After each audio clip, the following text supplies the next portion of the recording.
Hello बच्चों, मैं अनामिका पाराशर आज 10th क्लास का chapter 3 the making of global world का फ्लो चार्ट लेकर आई हूँ। और ये होप है कि आपको ये चैप्टर इजीली समझ में आएगा। इस चैप्टर में बेसिकली कुछ भी नहीं है और दिया जो हुआ है ओनली 1 पॉइंट है इसका, द प्री मॉडर्न वर्ल्ड, इसको हमें समझना है। और प्री मॉडर्न वर्ल्ड जो टॉपिक है ये हमारे 3 सब टॉपिक में डिवाइडेड है। फर्स्ट टॉपिक है हमारा silk routes link the world. Second topic है इसमें food travels spaghetti and potato. और थर्ड पॉइंट है इसका कॉन्क्वेस्ट, डिजीज एंड ट्रेड।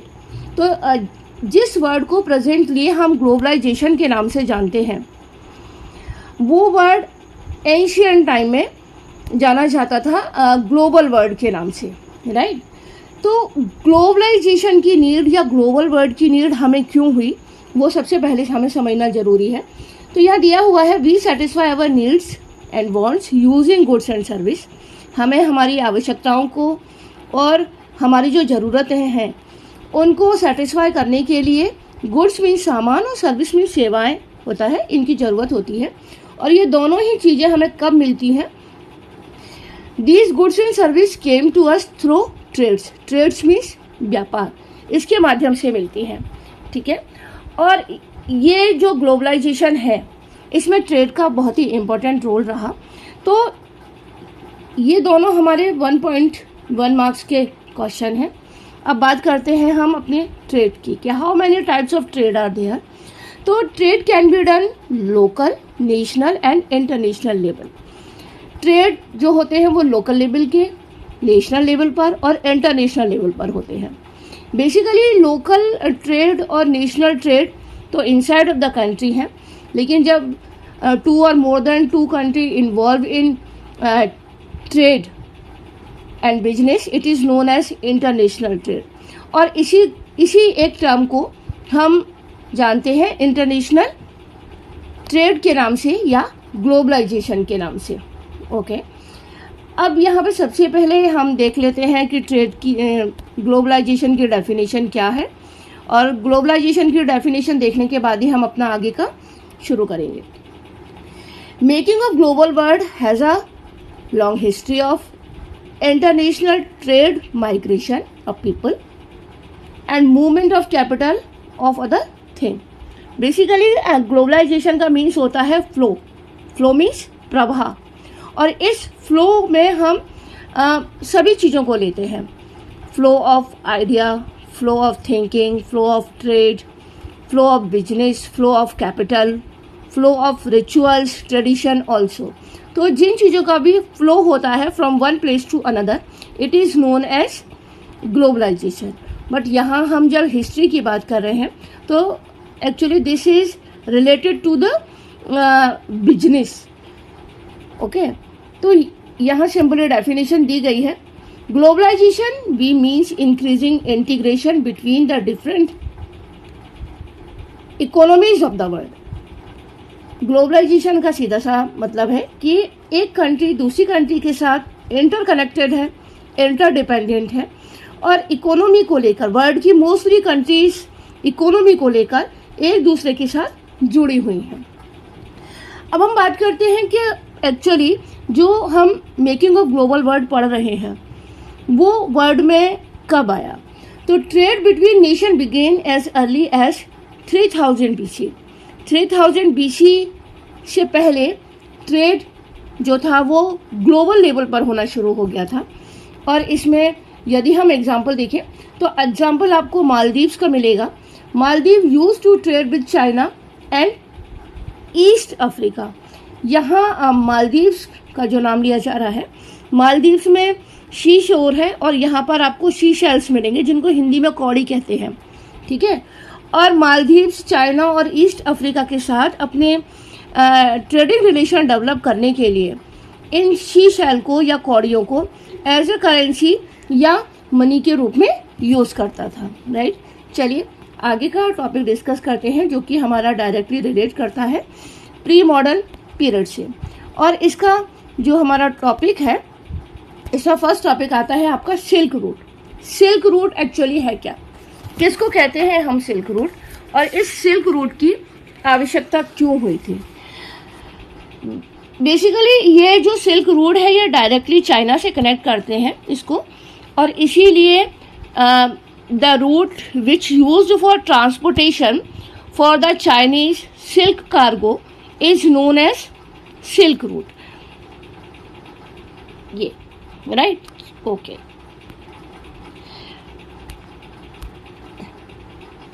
ये जो सिल्क रूट है, route connected vast region of Asia. Silk route ने एशिया के एक बहुत बड़े रीजन को कनेक्ट किया हुआ था। मीन्स सिल्क रूट एशिया से कनेक्ट था, इसके अलावा एशिया यूरोप से कनेक्ट था, और साथ ही साथ नॉर्थ अफ्रीका से भी कनेक्टेड था। या यदि हम यहाँ देखें तो Chinese pottery also travelled in the same route. China की जो पोट्री थी, पोट्री मीन्स कांच का जो सामान था, वो भी इसी सिल्क रूट से आता जाता था, एक जगह से, एक प्लेस से दूसरी जगह पर आता जाता था। और यदि हम इंडिया की बात करें मीन्स यदि ये देखें कि इंडिया का क्या इन्वॉल्वमेंट था इस पूरे वर्ल्ड में ग्लोबल होने के लिए, तो textile and spices from India and south east, ये जो इंडिया लिखा है ये एशिया है बेटा, तो इसको एशिया समझिएगा। Asia also travelled in same route. तो टेक्सटाइल और जो मसाले थे वो इंडिया से साउथ ईस्ट एशिया में इसी रूट से ट्रेवल होते थे। ओके, अब इसमें जो लास्ट दिया हुआ है, वैसे तो बहुत सारे रिलीजन जो हमारी कंट्री में एमर्ज हुए हैं, उनको हमारी कंट्री में एमर्ज करने का जो मेन रूट है वो यही सिल्क रूट है। लेकिन यहाँ पे सबसे इम्पोर्टेंट रीजन जो कि हमारी कंट्री में ही एमर्ज हुआ था और उसके बाद पूरी कंट्री में फैला था, वो था बुद्धिज्म, दिस वन। तो जब भी हम एग्जाम्पल देते हैं तो बुद्धिज्म का देते हैं। Buddhism emerge from India, Buddhism India में एमर्ज हुआ and spread in served direction through silk route. और उसके बाद पूरे वेस्ट में जो ये इसका स्प्रेड हुआ है, जो ये रिलीजन फैला है, उसमें सिल्क रूट का बहुत बड़ा कंट्रीब्यूशन है। ओके, चलिए अब आपका जो इसका सेकंड पार्ट है जिसको हम कहते हैं फूड एंड ट्रेवल्स के नाम से, इसमें आपका आता है ये वाला point. Trade and travellers introduce new crops to the land they travelled. Traders और ट्रेवलर्स जब भी किसी न्यू लैंड पर जाते थे, कहीं की यात्रा करते थे, किसी भी कंट्री की ट्रैवलिंग पर जाते थे, विजिट पर जाते थे, तो वो वहाँ पर न्यू क्रॉप्स को इंट्रोड्यूस करते थे। और इसमें एग्जाम्पल दिया हुआ है स्पैगेटी का और नूडल्स का। स्पैगेटी और नूडल्स को इंट्रोड्यूस करने का पूरा क्रेडिट किसका है? चाइना का। लेकिन स्पैगेटी और नूडल्स जब चाइना से होकर के वेस्ट में पहुंचे तो यहाँ पर इनको स्पैगेटी के नाम से जाना गया। इसी तरह से अरब ट्रेडर्स जो थे took pasta to 5th century Sicily. यदि हम देखें कि प्रेजेंट टाइम में जो पास्ता बच्चों को बहुत ज़्यादा पसंद है, वो 5th सेंचुरी में ही बन चुका था और 5th सेंचुरी में इंट्रोड्यूस हो चुका था। और अरब ट्रेडर्स ही इनको कहाँ लेके पहुँचे थे? अरब ट्रेडर्स ही इनको सिसिली लेके पहुँचे थे, जो कि आज इटली में एक आइलैंड के नाम से जाना जाता है। इसमें आगे दिया हुआ है European poor began to eat better and live longer with introduction of potato. European poors, Europe में जो रहने वाले पुअरस्ट पर्सन थे, उन्होंने एक न्यू इंट्रोड्यूस की हुई ईटेबल थिंग्स को खाना शुरू किया। और इस ईटेबल थिंग्स को प्रेजेंटली हम पोटैटो के नाम से जानते हैं। और जब उन्होंने इस पोटैटो को खाना शुरू किया तो उनकी जो लाइफ थी वो और ज़्यादा लॉन्गर लगने लगी थी और पहले से ज़्यादा बेटर हो गई थी। इसमें लास्ट पॉइंट आता है this one. Ireland is poorest peasant. Ireland में जो पॉपुलेशन थी वो बहुत ज़्यादा गरीब थी, पुअरेस्ट थी, became so dependent on potato, जो कि पोटैटोज पर, जो आलू हम अब खाते हैं उस पर इतनी ज़्यादा डिपेंड हो गई थी that when disease destroy potato crops, जब बीमारी ने पोटैटो की क्रॉप्स को डिस्ट्रॉय किया, मैनी डाइड ऑफ स्टारवेशन, बहुत सारे पीजेंट भूखमरी से मर चुके थे। तो ये क्या था, ये एक तरह से फूड ट्रैवलिंग थी, जो कि चाइना, उसके बाद सिसिली और फिर यूरोप की बहुत सारी कंट्रीज़ में और आयरलैंड तक पूरी इनकी ट्रैवलिंग रही थी।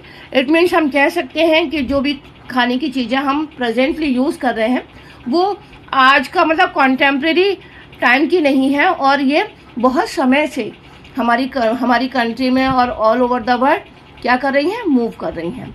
अब बात करते हैं हम कॉन्क्वेस्ट, डिस्कवरी एंड ट्रेड्स की। कॉन्क्वेस्ट मीन्स होता है विन होना, डिस्कवरी मीन्स होती है खोज, और ट्रेड मीन्स होता है व्यापार। तो ये कॉन्क्वेस्ट, डिस्कवरी और ट्रेड किस तरह से पूरे वर्ल्ड में ग्लोबल हुआ, किस तरह से ग्लोबलाइजेशन में इन तीनों ही चीज़ों ने अपना कंट्रीब्यूशन दिया। तो फर्स्ट देखते हैं, यूरोपियन सेलर जो थे उन्होंने सी रूट से एशिया और उसके बाद अमेरिका को डिस्कवर किया, मीन्स खोजा। जब हम बात करते हैं पोर्टुगीज की, पोर्टुगीज और स्पेनिश जो थे, इन्होंने अमेरिका को जब कॉलोनाइज करने की बात सोची with not superior fire power, तो इसमें इन्होंने किसी तरह की फायर पावर का या गन पावर का यूज़ नहीं किया था। इन्होंने सिंपल क्या किया था, इन्होंने जर्म्स स्प्रेड किए थे, और इसी वजह से वहाँ स्मॉल पॉक्स स्प्रेड होने लगी और बहुत ज़्यादा पॉपुलेशन वहाँ धीरे धीरे करके ख़त्म होने लगी। जो अभी कुछ दिन पहले हमारे यहाँ 2020 में हुआ था, कोविड-19 जब आया था, तो सेम थिंग है ये भी। आगे इसमें 2 पॉइंट्स और हैं, उन्हें एक्सप्लेन कर रही हूँ, सुनिएगा। अमेरिकाज ओरिजिनल इनहेबिटेंट्स जो थे, this one had low immunity power उनकी लो थी against the disease that come from Europe. किसकी अगेंस्ट? जो बीमारी यूरोप से आई थी। और यूरोप से कौन सी बीमारी आई थी? यूरोप से जो बीमारी आई थी उसको हम कहते हैं स्मॉल पॉक्स, और इसी स्मॉल पॉक्स की वजह से in particular proved to be a deadly killer.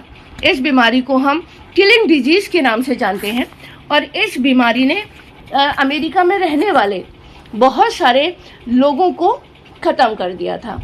तो ये आपकी जो वीडियो है, जो कि आपके chapter 3 the making of global world से रिलेट करती है, और इसमें 1 मार्क्स के क्वेश्चन ज़्यादा आते हैं बेटा। तो अगर वीडियो पसंद आई हो तो वीडियो को शेयर करिएगा, इसको सब्सक्राइब करिएगा और लाइक करिएगा। Thank you for watching my video.